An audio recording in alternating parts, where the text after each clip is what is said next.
comme finalement la révolution de la diffusion des idées, de l'imprimerie, donc la révolution des Lumières a été la révolution de la raison. Et en fait, on voit on arrive dans un monde de déraison, résultat de la révolution des Lumières. Quelque part, on a quitté le monde de l'obscurantisme chrétien du haut Moyen-Âge.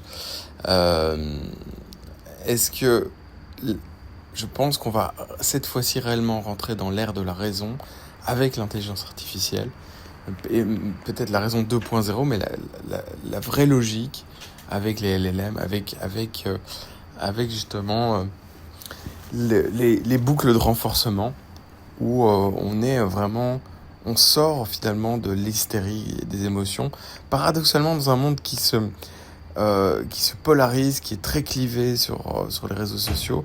Eh bien, si par exemple je vous demandais de faire cet exercice, quand vous répondez à un commentaire sur un réseau social, demandez à l'intelligence artificielle de réécrire votre commentaire. Déjà, votre français ou votre anglais s'en trouvera grandement amélioré.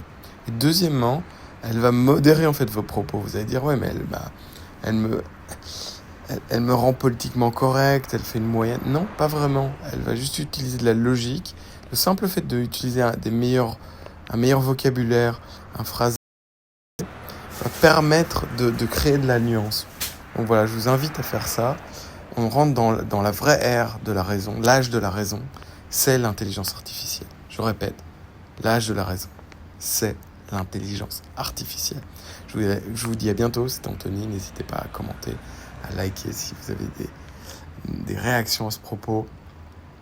Je vous dis à bientôt. Ciao.